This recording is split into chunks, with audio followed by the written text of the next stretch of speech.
Avui serà un gran dia.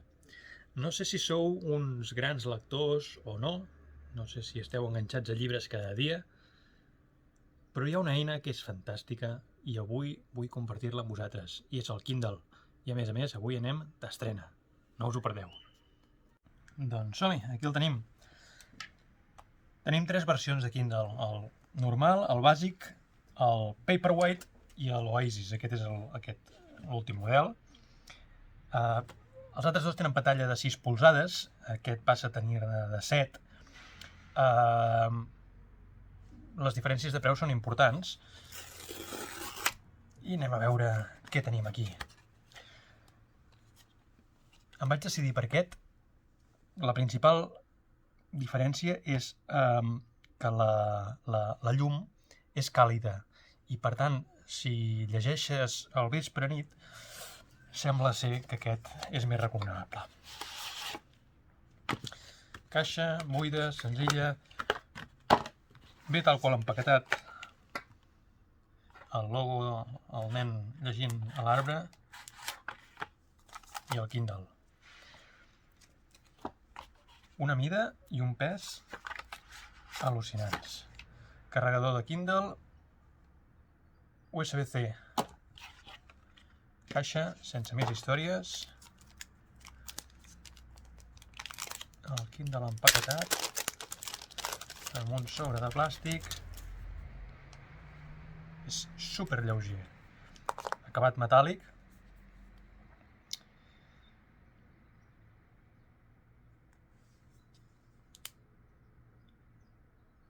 Pantalla sense reflexes, amb una resolució de 300 ppi. Anem a configurar.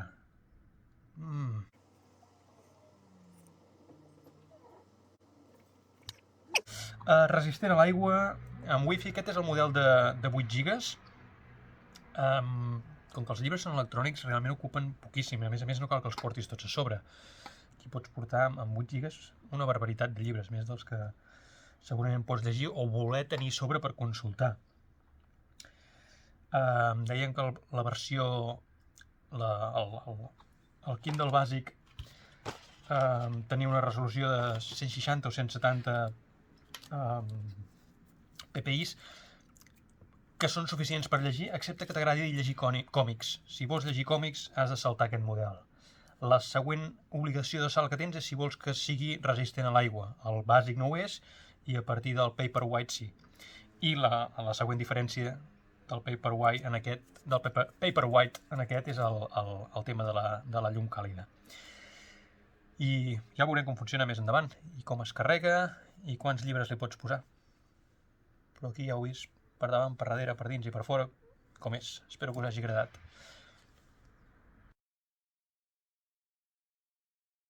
I ara que ja hem carregat la conta, ja ens ha baixat els llibres. Ara actualment estic llegint aquest, el The One Thing. L'últim que vaig acabar era Show Your Work i Hàbits Atòmics.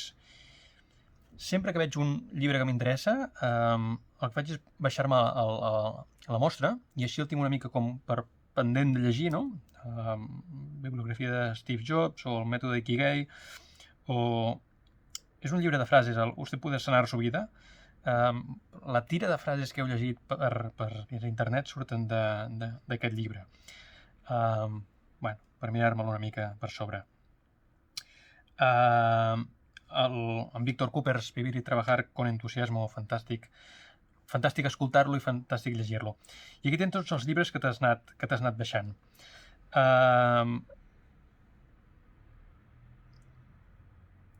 La pantalla tàctil no és com la pantalla tàctil d'un mòbil. Tot el procés és més lent, perquè el concepte no és que estiguem aquí tocant la pantalleta, és aquí, veus, ens diu coses que podem fer.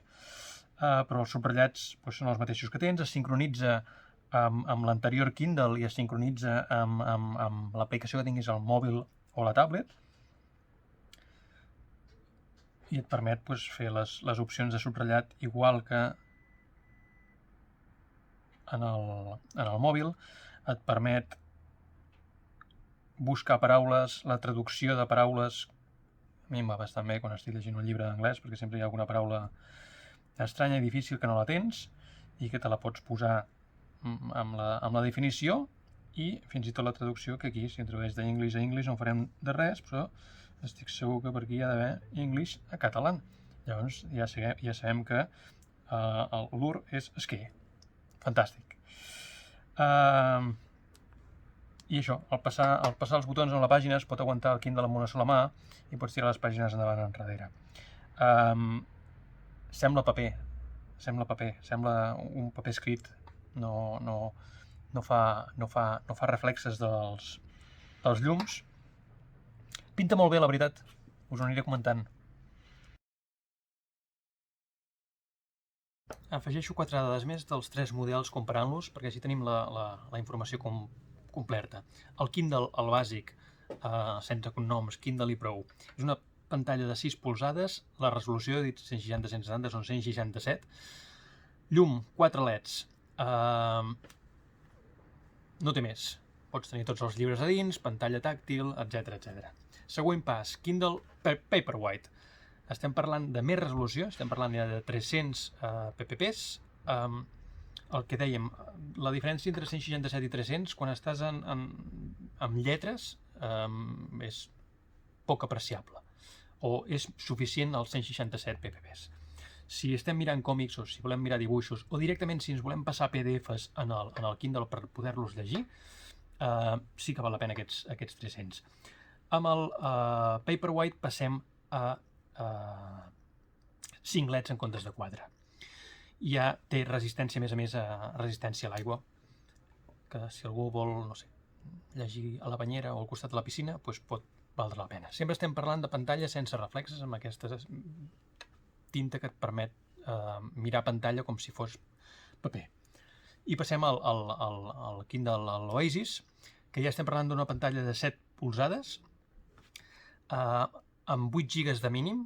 Això en tots els models pots anar ampliant. El més bàsic només en té 4 i no pots ampliar, però el Paperwhite ja pots passar amb 8 o 32 i l'Oasis que també 8 o 32. Tema de resistència a l'aigua també té la llum tema càlida i aquest últim a més té els botons de passar les pàgines endavant i enrere, que les versions anteriors només ho pots fer a través de pantalla. Doncs això, que si us ha agradat. I si no us voleu perdre el següent vídeo, a l'altre costat us subscriviu. Salut, que vagi bé el dia.